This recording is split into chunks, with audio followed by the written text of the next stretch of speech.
പരിശുദ്ധ പരമദിവ്യകാരുണ്യത്തിന് ആരാധനയും സ്തുതിയും പുകഴ്ചയും ഉണ്ടായിരിക്കട്ടെ. പരിശുദ്ധ പരമദിവ്യകാരുണ്യത്തിന് ആരാധനയും സ്തുതിയും പുകഴ്ചയും പരിശുദ്ധ പരമദിവ്യകാരുണ്യത്തിന് ആരാധനയും സ്തുതിയും പുകഴ്ചയും ഉണ്ടായിരിക്കട്ടെ.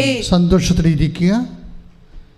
എൻ്റെ പ്രിയപ്പെട്ടവരെ, നമ്മൾ ഉപ്പൊക്കെ വിതറുക, പ്രാർത്ഥിക്കുക എന്നൊക്കെ പറയുമ്പോൾ നിങ്ങളവർക്കും അതൊക്കെ എന്തോ ഈ വേറെ മന്ത്രതന്ത്രങ്ങളും കൂടുതലൊക്കെ ചെയ്യുന്ന ആൾക്കാർ ചെയ്യണമല്ലേ. നിങ്ങൾക്ക് അതായത് അത് അവരുടെ വിഷയം വേറെ, അതൊന്നുമല്ല നമ്മുടെ വിഷയം. ബൈബിൾ ഉടമ്പടിയുമായിട്ട് ഉപ്പ് എങ്ങനെയാണ് പ്രധാനപ്പെട്ടത്. നമ്മൾ ഉടമ്പടിയിൽ കിട്ടുന്ന ഒരു സംഭവമാണ് ഉപ്പ്, വെഞ്ചരിച്ച ഉപ്പ്.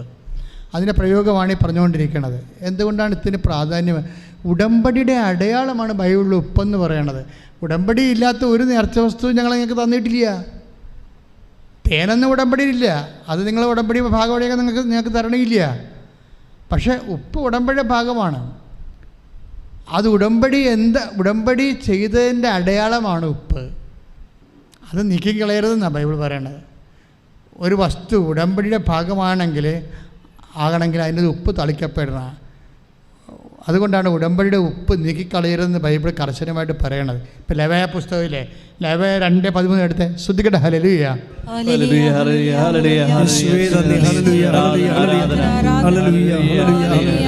ലേവ്യർ 2:13 ധാന്യബലിയിൽ നിന്ന് നിന്റെ ദൈവത്തിന്റെ ഉടമ്പടിയുടെ ഉപ്പ് നീക്കിക്കളയരുത്.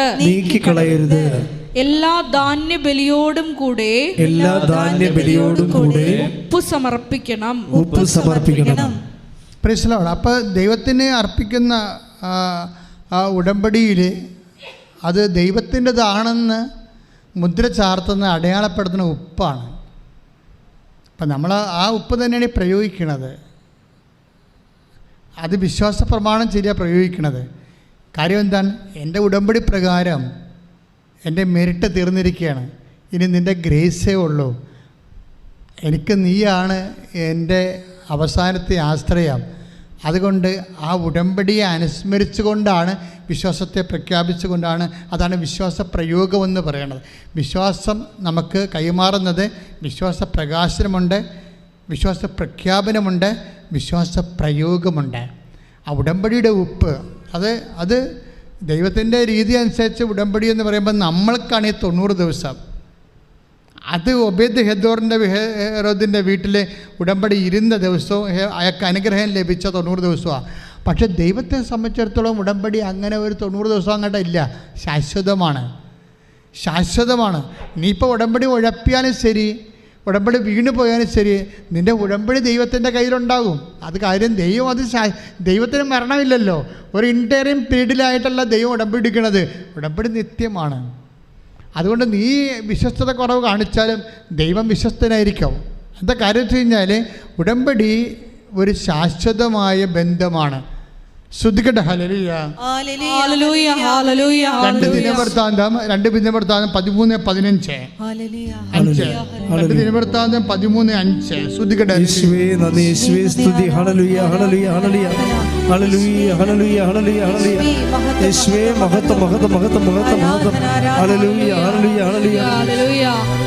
രണ്ട് ദിനവൃത്താന്തം 13:5. ഇസ്രായേലിന്റെ ദൈവമായ കർത്താവ് ലവണ ഉടമ്പടിയാൽ ദാവീദിനും പുത്രന്മാർക്കും ഇസ്രായേലിന്റെ രാജ്യത്വം ശാശ്വതമായി നൽകിയിരിക്കുന്നത് നിങ്ങൾക്കറിഞ്ഞുകൂടെ. ലവണ ഉടമ്പടിയുടെ പ്രത്യേകത, ഉടമ്പടിയുടെ അടയാളമാണ് ഉപ്പ്. ആ ഉപ്പിൻ്റെ അർത്ഥം എന്ന് പറഞ്ഞാൽ എന്താണ്? ശാശ്വതമായ ബന്ധമാണെന്നാണ്. ശാശ്വതമായ ബന്ധം അത് നിങ്ങൾക്കറിയണമെങ്കിൽ നിങ്ങൾ ഉടമ്പടി വീണ് പോയാൽ പിന്നെ അയ്യോ ചില പറയും ഞാൻ ഉടമ്പടി ചെയ്യത്തില്ല. എന്താ കാര്യം? അത് വീണ് പോകും. വീഴട്ടെ മക്കളെ, കർത്താവിൻ്റെ കയ്യിൽ നിങ്ങളുടെ ഉടമ്പടി ഭദ്രമായിരിക്കും. കാര്യം എന്താണ്? ദൈവത്തിന് ഉടമ്പടി ശാശ്വതമാണ്. പിന്നെ നിങ്ങളുടെ ടൈം കഴിയുമ്പോൾ തിരിച്ചു വന്നാലും കർത്താവ് ആ വിഷയം ടേക്കപ്പ് ചെയ്യും. കാര്യം എന്താ പറയുക, ഇതറിയണമെങ്കിൽ നിങ്ങൾ കാര്യം ഈ ദിവസം നടന്നൊരു ഷോണിൻ്റെ സാക്ഷ്യം നോക്കിയാൽ മതി. വൈക്കത്തുനിന്ന് ഷോൺ എന്നും പറഞ്ഞൊരു മകൾ സാക്ഷ്യം പറഞ്ഞിട്ടുണ്ട്. അവരൊരു കമ്പനി ഡയറക്ടറാണ്. അവരുടെ ഭർത്താവ് പണ്ട് അവർ പറയുന്നുണ്ട് സാക്ഷ്യത്തെ, പണ്ട് കൃപാസനത്തിനെതിരെ പ്രവർത്തിച്ചിരുന്ന, നമുക്കെതിരെ വരുന്ന ട്രോളൊക്കെ ഫേസ്ബുക്കിൽ ഒക്കെ ഷെയർ ചെയ്തിരുന്ന ആളാണ്. ഇത് കള്ളത്തരമാണെന്നൊക്കെ വിശ്വസിച്ചിരുന്ന ഒരാളാണ്. അപ്പം അതുകൊണ്ട് ഇതിനെ ആക്രമിച്ചിരുന്ന ഒരാളാണ്. അയാൾക്ക് വിശ്വാസം കുറവാണ്. പിന്നെ മദ്യപാന പ്രവണതകളും ആസക്തികളും കൊണ്ട് പല വിഷയം. ഇപ്പം കമ്പനിക്ക് ഇവർക്ക് 40-20 ലക്ഷം കടവുമായി. ഇവർക്കാരും ലോണ് കൊടുക്കണില്ല. കാര്യം ഇവർ കമ്പനിയുടെ ഡയറക്ടറായത് കാരണം ഒരു ലോണ് കിട്ടണില്ല. അപ്പം അങ്ങനെ ബാങ്ക് ലോൺ അനുവദിക്കണില്ല, കടവുണ്ട്. അപ്പം ഇങ്ങനെ ഒരു വല്ലാത്തൊരവസ്ഥയിൽ ഇവർ വന്ന് ഉടമ്പടി എടുക്കുകയാണ്. അപ്പോൾ ഉടമ്പടി എടുക്കുമ്പോൾ ഭർത്താവും ഭാര്യയും കൂടിയാണ് വന്ന് ഉടമ്പടി എടുക്കാൻ വരണത്. അപ്പോൾ വന്ന് ഇവിടെ മുട്ടുകുത്തുമ്പോൾ ഒരു കൊച്ച് ഇവിടെ മുട്ടുകുത്തുന്നുണ്ടായിരുന്നു, പ്രാർത്ഥിക്കുന്നുണ്ടായിരുന്നു. അപ്പോൾ ഷോൺ ഭർത്താവിനോട് പറയും, ഈ കൊച്ച് നേരത്തെ കേടാ, അവിടെ ഇരുന്ന് പ്രാർത്ഥിക്കാൻ പാടില്ലേ, എന്തിനാണ് മുട്ടുകുത്തണത്? അപ്പോൾ ചില ആൾക്കാർക്ക് മുട്ടുകുത്താൻ പാടല്ലേ. അപ്പം അതുകൊണ്ട് ചിലർ മുട്ടുകുത്തിയാലേ പ്രാർത്ഥന ഉള്ളോ ആ രീതിയിൽ ചിന്തിക്കുന്ന ആളാണ്. ഈ മുട്ടുകുത്തണത് എഴുന്നേക്കുന്നവർക്ക് എന്താ കഥയിരിക്കണത്, ഈ എവിടെയെങ്കിലും ഇരുന്ന് മനുഷ്യരില്ല പ്രാർത്ഥിക്കണം, അങ്ങനെ ചിന്തിക്കുന്ന ഒരു ബുദ്ധിപരമായിട്ടുള്ള. അതുകൊണ്ട് ഭാര്യയോട് ഭർത്താവ് പറയും, ഈ കൊച്ചിന് എന്നാത്തിൻ്റെ കേടാ, അവിടെ അങ്ങനെ ഇരുന്ന് പ്രാർത്ഥിക്കാൻ പാടില്ലേ. അത് കൊച്ചിവിടെ ഇരിക്കണം, അവരവിടെ നിന്ന് പതുക്കെ പറഞ്ഞ കാര്യമാണ്. പക്ഷേ എഴുന്നേറ്റ് പോകുമ്പോൾ ഈ കൊച്ചു പുറകെ പോകും. കൊച്ചു ചെന്നിട്ടും പറഞ്ഞു, ചേച്ചി എന്തിനാണ് ഇവിടെ പ്രാർത്ഥിക്കാൻ വന്നത്? അപ്പോൾ എൻ്റെ കമ്പനിയിലെ കടമാണെന്ന് പറയും. അപ്പോൾ പറയും, ചേച്ചി ഇന്ന് മുതൽ ചേച്ചി അമ്മയുടെ അടയാളം കണ്ടു തുടങ്ങുമെന്ന് പറയും. ഒരു കാര്യമാണ് പോക്കുണ്ടില്ലേ, ഇന്ന് മുതൽ ഇവർ ഇത്രയും അകലമുണ്ട്. പതുക്കെ പറഞ്ഞ കാര്യം ഇവൻ കേട്ടിട്ടില്ല. പക്ഷേ ഇവനെ മാതാവ് പറഞ്ഞ് വിടുകയാണ് ഇന്ന് മുതൽ. കാര്യം അവർക്ക് വിശ്വാസം കുറവല്ലേ. അപ്പോൾ ഇന്ന് മുതൽ ചേച്ചി അടയാളം കണ്ടു തുടങ്ങുമെന്ന് പറയും. പിന്നെ അടയാളങ്ങൾ ഇങ്ങനെ വരണത് കാണാം. ഇപ്പം ഈ ജീവിത പങ്കാളികൾ എന്താ ചെയ്യണത്, എല്ലാ ആഴ്ചയും കൃപാസദ്യ വരും എല്ലാ ദിവസവും. പക്ഷേ പെട്ടെന്ന് ഇവരുടെ കടങ്ങളെല്ലാം ബാങ്കിൽ നിന്ന് വിളിച്ചു, ഇവർക്ക് പേഴ്സണൽ ലോൺ കൊടുക്കാമെന്ന് പറഞ്ഞു. അപ്പം പേഴ്സണൽ ലോൺ അനുവദിച്ചതോടുകൂടി ഇവിടെ കടങ്ങളെല്ലാം അവസാനിച്ചു പെട്ടെന്നായി. അപ്പോൾ അടയാളം അവർ കൊച്ചു പറഞ്ഞ് ശരിയാണ്, ഇന്ന് മുതൽ നിങ്ങളുടെ ജീവിതത്തിൽ അമ്മ അടയാളം കാണിച്ചുകൊണ്ടിരിക്കും. ഭർത്താവിനും അടയാളം കിട്ടി, അയാളുടെ മദ്യപാനമൊക്കെ അയാൾ അവസാനിപ്പിച്ചു. പെട്ടെന്നാണ് അയാൾക്ക് വിശ്വാസം കിട്ടി, അടയാളം കിട്ടി, മദ്യപാനം അവസാനിപ്പിച്ചു, ഇവരുടെ തന്നെ കടങ്ങളെ പരിഹരിച്ചു. അപ്പോൾ മാതാവിൻ്റെ അടുത്ത് എല്ലാ ആഴ്ചയിലും വരാൻ തുടങ്ങി. പക്ഷേ ഷോണിൻ്റെ ജീവിതത്തിൽ എന്നെ സ്പർശിച്ച അതല്ല സംഭവം. ഷോൺ ഒരിക്കൽ ഇവിടെ നിന്ന് പ്രാർത്ഥിക്കുമ്പോൾ അവർ രാവിലെ വന്നിട്ട് വൈകുന്നേരം പോണ പ്രാർത്ഥിയാണ്. അപ്പം അങ്ങനെ ഒത്തിരി പേരുണ്ടേ, രാവിലെ മാതാവിൻ്റെ അടുത്ത് വന്നിരുന്നിട്ട് വൈകുന്നേരം പ്രാർത്ഥിച്ചിട്ട് പോകും. പക്ഷേ ഒരു ദിവസം ഇവർ കഴിഞ്ഞ ഒരു മാസമാണെന്ന് തോന്നുന്നു, ഒരു ദിവസം ഇവർ പെട്ടെന്ന് ഷോൺ എഴുന്നേറ്റിട്ട് ഭർത്താവിനോട് പറഞ്ഞ് നമുക്ക് ഉടനെ മെഡിക്കൽ കോളേജിൽ പോകണമെന്ന് പറഞ്ഞു. അപ്പോൾ അവർ വൈക്കത്തുകാരാണ്. അപ്പോൾ ഭർത്താവ് പറഞ്ഞ്, എന്നാ മെഡിക്കൽ കോളേജ് വണ്ടാനത്ത് എന്തുമാത്രം ദൂരം ഉണ്ടെന്ന് നിനക്കറിയാവോ? 10-20 കിലോമീറ്ററേ ഉള്ളൂ. പക്ഷെ അവർ വൈക്കത്തുനിന്ന് ആയത് കാരണം അങ്ങോട്ടല്ല പിന്നെ പോകണം, പിന്നെ തിരിച്ചു വരണ്ടേ. അപ്പോൾ അത് പറ്റത്തില്ല, നമുക്ക് പോകണമെന്ന് പറയും. പിന്നെ ഇവർ രണ്ടുപേരും ഇങ്ങനെ അവർക്ക് കാറുള്ളവരാണ്. കാറിൽ കയറി അവർ എന്തിന് ഇവർക്ക് പത്രം കൊടുക്കണം. അതാണ് മാതാവ് ഇവിടെ ഇരുന്നപ്പോൾ പത്രം കൊടുക്കാനും കാണിച്ചു. അപ്പം അങ്ങനെ പത്രം കൊടുക്കാൻ വേണ്ടി വണ്ടാനത്ത് മെഡിക്കൽ കോളേജിൽ പോവുകയാണ്. അവിടെ മെഡിക്കൽ കോളേജ് ചെന്നപ്പോൾ ഒരു ചേടത്തി അവിടെ ഇരിപ്പുണ്ട് വാതിക്ക്. കുറേ ആൾക്കാരൊക്കെ ഇവർക്ക് പത്രം കൊടുത്തും ചേടത്തിയെടുത്ത് വരുമ്പോൾ പത്രം കൊടുക്കുകയും ചേടത്തിക്ക് പത്രം കൊടുക്കുമ്പോൾ ഷോണി പത്രം കൊടുക്കുമ്പോൾ ചേടത്തിക്ക് വിറയും. ചേടത്തി പറയും, ഈ പത്രം ഞാൻ കുറേ വായിച്ചതാണ്, ഇതാണ് ഇപ്പോൾ എല്ലാവരും കൊണ്ടും തന്നതെന്ന് പറയും. അപ്പോൾ ഷോൺ ഉടമ്പടിയെക്കുറിച്ച് പറയും.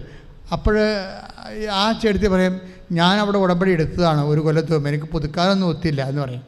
എൻ്റെ ഭർത്താവ് ആശുപത്രിയിലാണ്. അപ്പോൾ ഷോൺ ചോദിക്കും, എന്താ ഇവിടെ വന്നത്? ഭർത്താവ് ആശുപത്രിയിലാണെന്ന് പറയും. അപ്പോൾ എന്താ വെച്ച് കഴിഞ്ഞാൽ എന്താ സംഭവിച്ചതെന്ന് വെച്ചാൽ ഇവർ 1 കൊല്ലം 2 കൊല്ലം മുമ്പ് ഉടമ്പടി എടുത്ത പാർട്ടിയാണെങ്കിലും ഉടമ്പടി പുതുക്കാൻ അവർക്ക് കഴിഞ്ഞില്ലെങ്കിലും അവിടെ ക്ലേശങ്ങൾക്ക് അറുതിയൊന്നും ഇല്ലെങ്കിലും ഇവരെന്നാ ചെയ്തുകൊണ്ടിരിക്കുന്നത്? ഷോൺ നോക്കുമ്പോൾ ഈ പഴയ ആ 2 കൊല്ലം നമ്മൾ ഉടമ്പടി കാശിന് ഇവർ തിരുമ്മി വിശ്വാസ പ്രമാണം ചൊല്ലിക്കൊണ്ടിരിക്കുകയും ആ ഒരു കാഴ്ച നിങ്ങൾ ശ്രദ്ധിക്കണം.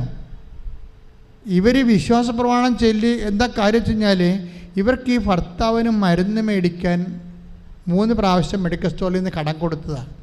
ഇനി കൊടുക്കത്തില്ല, ഇനി അയാളവിടെ കിടക്കാണ്ട് മാസങ്ങളായി, ഇനി കടം കൊടുക്കത്തില്ല, ഇനി കിട്ടണമെങ്കിൽ ഓണർ പറയണമെന്ന് പറഞ്ഞ് വിട്ടിരിക്കുകയാണ്. അപ്പോഴാണ് ഷോണിൻ്റെ അടുത്ത് ഇവർ ചോദിക്കുമ്പോഴാണ് ഈ വിഷയം അറിയണത്. പിന്നെ ഷോൺ പോയി ഇവരെയും കൂട്ടിക്കൊണ്ട് മെഡിക്കൽ സ്റ്റോറിൽ നിന്ന് ആവശ്യമായ എല്ലാ മരുന്നും വാങ്ങിച്ചു കൊടുക്കും, സാമ്പത്തികമായിട്ട് സഹായിക്കുകയും ചെയ്യും. പക്ഷെ അതല്ല, 2 കൊല്ലത്തിന് മുമ്പ് മുടങ്ങിപ്പോയൊരു ഉടമ്പടിയാണ്. പക്ഷേ ദൈവം അവർ ഉടമ്പടിനെ പുതുക്കിയിട്ടില്ല. പക്ഷേ ആ ഉടമ്പടി കാശിലും വെച്ചുകൊണ്ട് അവർക്ക് അത്യാഹിതം വന്നപ്പോൾ അത് വിശ്വാസം പ്രഖ്യാപിച്ചുകൊണ്ട് അത് തിരുമ്മി അവർ വിശ്വാസ പ്രമാണം ചെയ്തുകൊണ്ടിരിക്കുകയാണ്. ഈ തിരുമലാണ് മാതാവ് ഇവരെ പൊക്കി വിടാൻ കാര്യം. ദാറ്റ് മീൻസ് ദൈവത്തിൻ്റെ തിരുസന്നിധിയിൽ നിനക്ക് ഉടമ്പടിയെക്കുറിച്ച് ഒരു ലെവലേശം ഓർമ്മയുണ്ടെങ്കിൽ ദൈവത്തിന് 100% നിൻ്റെ ഉടമ്പടിയെക്കുറിച്ച് ഓർമ്മയുണ്ട്. അതുകൊണ്ട് ഉടമ്പടി വീണ് പോയവർ ആരും പേടിക്കരുത്, നേരെ തിരിച്ചു വരിക, നിങ്ങൾക്ക് പറ്റണ പോലെ ഉടമ്പടി പാച്ചപ്പ് ചെയ്യുക. ദൈവം വിശ്വസ്തനാണ്. അതുകൊണ്ടാണ് ബൈബിൾ പറയുന്നത് 2 തിമോത്തി 2:13 വായിച്ചേ, ശ്രദ്ധിക്കട്ടെ. ഹല്ലേലൂയ ഹല്ലേലൂയ ഹല്ലേലൂയ ഹല്ലേലൂയ ഹല്ലേലൂയ യേശുവേ സ്തുതി. ഹല്ലേലൂയ ഹല്ലേലൂയ ഹല്ലേലൂയ ഹല്ലേലൂയ 2 തിമോത്തി 2:13 പറഞ്ഞേ. 2 തിമോത്തി 2:13 നാം അവിശ്വസ്തരായിരുന്നാലും കേൾക്കട്ടെ, പറഞ്ഞേ. നാം അവിശ്വസ്തരായിരുന്നാലും അവൻ വിശ്വസ്തനായിരിക്കും. എന്തെന്നാൽ തന്നെ തന്നെ നിഷേധിക്കുക അവന് സാധ്യമല്ല. ഉടമ്പടി നിങ്ങൾക്കറിയാവോ? ഒന്നുകൂടി പറഞ്ഞ ആ വചനം ഒന്നുകൂടി വായിച്ചേ. നാം അവിശ്വസ്തരായിരുന്നാലും അവൻ വിശ്വസ്തനായിരിക്കും. എന്തെന്നാൽ തന്നെ തന്നെ നിഷേധിക്കുക അവന് സാധ്യമല്ല. നമ്മൾ അവിശ്വസ്തരായിരുന്നു. 2 തിമോത്തി 2:13 എന്താ പറഞ്ഞത്? നമ്മൾ ഉടമ്പടിക്ക് അവിശ്വസ്തരായിരുന്നാലും ദൈവം വിശ്വസ്തനായിരിക്കും. കാരണം എന്താണ്? തന്നെ തന്നെ നിഷേധിക്കുക അവന് സാധ്യമല്ല. എന്നുവെച്ചാൽ ഉടമ്പടിയെ നിഷേധിക്കുക അവന് സാധ്യമല്ല. അപ്പം നീ ഉടമ്പടിയെ നിഷേധിക്കാനോ അത് പൂർത്തിയാക്കാൻ നിനക്ക് പറ്റില്ലെങ്കിലും നിൻ്റെ ഉടമ്പടിയെ ദൈവം നിഷേധിച്ചിട്ടില്ല. ഇപ്പോഴും കൈയടിച്ച് കർത്താവിനെ ഉടമ്പടിയിലൂടെ നമ്മളോട് ശാശ്വതമായ സ്നേഹം കാട്ടുന്ന അവിടുത്തെ സ്നേഹത്തെ നന്ദി പറയുന്നു. ഈശോയെ, ഉടമ്പടി നിബന്ധനകള് കൂടുതൽ വിശ്വസ്തയോടെ പാലിക്കുവാൻ ആരാധനയിലൂടെ